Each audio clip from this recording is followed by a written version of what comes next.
नमस्कार, बहुत स्वागत है आपका। आप देखना शुरू कर चुके हैं राष्ट्रपथ। मैं हूं आपके साथ अर्चना सिंह। एक है इंडी अलायंस, जिसमें 28 दल शामिल हैं। उसमें ऐसे दल भी हैं जो सनातन के खिलाफ लगातार बोलते रहते हैं, जो उत्तर भारतीयों के खिलाफ बोलते रहते हैं, यानी कुल मिलाकर नफरत फैलाते रहते हैं, भारत को तोड़ने की बात करते रहते हैं। और इसी इंडिया अलायंस में कांग्रेस पार्टी है, जिसके सर्वे सर्वा सबसे बड़े नेता श्री श्री राहुल गांधी जी हैं, जो मोहब्बत की दुकान चलाते हैं। लेकिन उनकी दुकान में ताला लग जाता है और उनके मुंह पर भी जब इंडिया अलायंस में जुड़े जो दल हैं वो सनातन के खिलाफ कुछ बोलते हैं, तब राहुल गांधी कोई प्रतिक्रिया नहीं देते। वो राहुल गांधी जो हर बात पर बढ़ चढ़ कर बोलते हैं, तमाम प्रेस कॉन्फ्रेंस बुला लेते हैं, वो इस बात पर कुछ नहीं बोलते। आपको याद होगा कुछ दिन पहले डीएमके पार्टी के नेता ने किस तरह से सनातन उन्मूलन की बात कही थी, सनातन को क्या क्या कहा था। अब डीएमके के नेता, डीएमके के सांसद दयानिधि मारन का एक बयान आया है, जिसमें वो उत्तर भारतीयों के लिए कह रहे हैं कि उन्हें हिंदी आती है, उन्हें अंग्रेजी बोलनी नहीं आती, और इसी वजह से वो या तो कंस्ट्रक्शन का काम करते हैं, यानी मजदूरी करते हैं, या फिर तमिलनाडु में टॉयलेट साफ करते हैं। क्यों? क्योंकि उन्हें अंग्रेजी नहीं आती। ये अंग्रेजी परस्त लोग हैं, जिन्हें अंग्रेजी भाषा से इतना प्यार है कि उन्हें लगता है कि वही व्यक्ति आगे बढ़ सकता है, वही व्यक्ति अपने जीवन में कुछ कर सकता है जिसे अंग्रेजी आती हो। अब इन्हें क्या पता, एक लंबी फेहरिस्त है, तमाम ऐसे लोग हैं जो हिंदी मीडियम के पढ़े हुए, जिन्हें हिंदी आती है, उसके बावजूद भी उन्होंने बेहतरीन काम किया है अपने जीवन में। अब डीएमके की राजनीति तो इसी पर चल रही है, पेरियार, द्रविड़, यही इनकी राजनीति का आधार है। तो ये इसी तरह की देश को तोड़ने वाली, लोगों में भेद पैदा करने वाली बातें करते हैं। कोई नई बात नहीं है। लेकिन बाकी जो लोग हैं वो क्या कर रहे हैं? जो अखिलेश यादव इस इंडिया अलायंस में शामिल हैं, वो क्यों कुछ नहीं बोल रहे? नीतीश कुमार जो बिहार के मुख्यमंत्री हैं, वो क्यों कुछ नहीं बोल रहे? हाँ, तेजस्वी यादव ने जरूर कहा, निंदा की, लेकिन इफ और बट के साथ की। क्यों सीधे सीधे नहीं बोलते?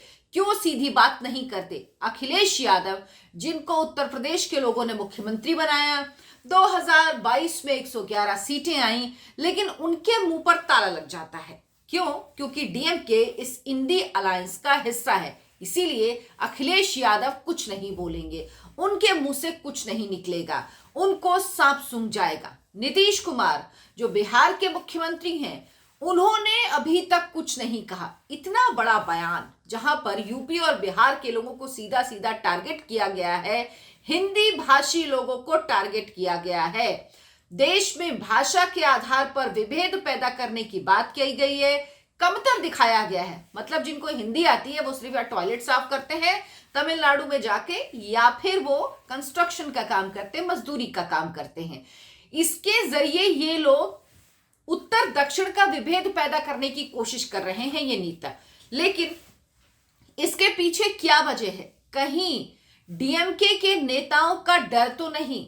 सनातन को लेकर लोगों के मन में जो एक भाव आया है, जो लोग सनातन को लेकर खुलकर बोलने लगे हैं, जो अब जिस तरह की बयार बह रही है, जिस तरह की धार्मिक सांस्कृतिकवाद की बयार चल रही है, उससे क्या ये लोग डर गए हैं? लोगों के अंदर सनातन को लेकर जो प्रखर चेतना जगी है, उससे क्या ये लोग डर गए हैं? क्या इनको लग रहा है कि अब इनकी राजनीति खतरे में है? क्योंकि तमिलनाडु एक ऐसी जगह है, या उत्तर भारत एक ऐसी जगह है, जहां पर कितना भी विभेद पैदा करने की कोशिश करिए, लेकिन आप सनातन और साउथ को, तमिल को, कभी भी किसी भी व्यक्ति को ये समझा दीजिए कि किस आधार पर ये अलग हो सकता, आप नहीं कर पाएंगे। तो इनको डर है इनके मन में। ये जो प्रखर चेतना जग रही है सनातन के लिए, इनको लग रहा है कि इनका वोट बैंक खिसक रहा है। तो ये एक तरह से आप समझ लीजिए, कुछ लोगों को अपनी तरफ अट्रैक्ट करने के लिए, खींचने के लिए, एक वोट बैंक के लिए ये सब कुछ बोल रहे हैं। लेकिन इनको नहीं पता कि अब ये दांव पेच नहीं चलते हैं। अब इस तरह की राजनीति काम नहीं करती है। और सबसे बड़ी बात, वो मोहब्बत की दुकान वाले तो दुकान में ताला लगा के चुप हो जाते हैं। जब सनातन को डेंगू कहा जाता है, मलेरिया कहा जाता है, जब वायरस कहा जाता है, HIV तक कह दिया जाता है, जब सनातन उन्मूलन की बात होती है, मलेरिया कह दिया जाता है, कीड़े मकोड़े से तुलना की जाती है, तब चुप रहते हैं राहुल गांधी। और उसका खामियाजा उनको भुगतना पड़ता है। दिखाई देता है उन्हें जिस तरह से राजस्थान, छत्तीसगढ़ और मध्य प्रदेश में कांग्रेस पार्टी की हार होती है। कांग्रेस पार्टी के सारे सपने चकनाचूर हो जाते हैं, धराशायी हो जाते हैं। जनता जवाब दे देती है कि ये दिखावे की मोहब्बत की दुकान आपकी नहीं चलती। आप मध्य प्रदेश में लंबे समय तक घूमे, राजस्थान में लंबे समय तक घूमे अपनी मोहब्बत की दुकान लेके, लेकिन लोगों ने वहां पर आपकी दुकान में ताला लगा दिया, क्योंकि लोग ये समझ गए हैं कि अगर आप बोल नहीं सकते, अगर आप ये नहीं कह सकते कि गलत है क्या चीज, उसके लिए अगर आप साफ तौर पर नहीं बोल सकते तो लोगों को समझ में आता है, आप हर बात को घुमाते हैं। तो मोहब्बत की दुकान वाले तो दरअसल नफरत बांट रहे हैं, उनके पास कोई और काम नहीं है।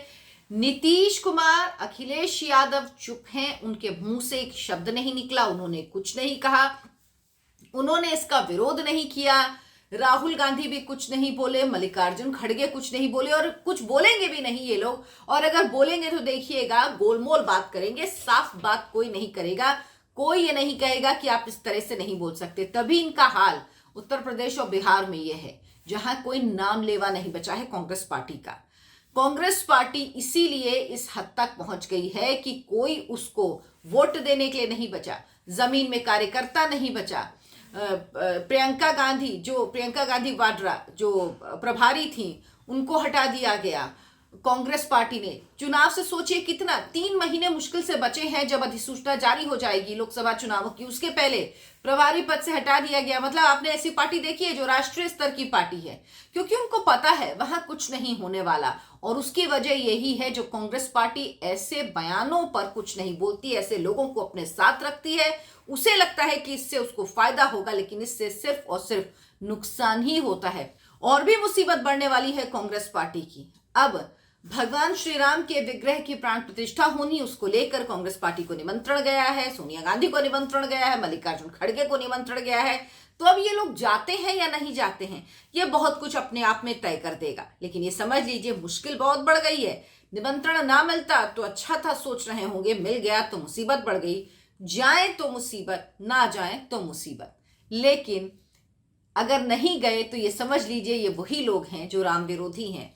हालांकि जाने ना जाने से मैं किसी की आस्था पे सवाल नहीं उठाती कि अगर कोई नहीं गया तो वो राम को नहीं मानता, राम में भर, लेकिन ये लोग नहीं करते हैं। ये खुद कह चुके हैं कि भगवान राम काल्पनिक हैं, इसलिए ऐसे लोगों को जाना होगा और बताना होगा और माफी मांगनी होगी। सरयू में स्नान करके, सरयू में डुबकी लगा के लोगों से माफी मांगनी होगी कि हमने जो कहा था वो गलत कहा था, क्योंकि इस देश में राम बसते हैं, इस देश के कण कण में, जन जन में राम बसते हैं, जहां सुबह होती है राम के नाम से। तो अब ये देखना होगा कि ये राम विरोधी लोग, ये सनातन विरोधी लोग DMK के नेता के इस बयान पर कुछ बोलते भी हैं या चुप रह जाते हैं।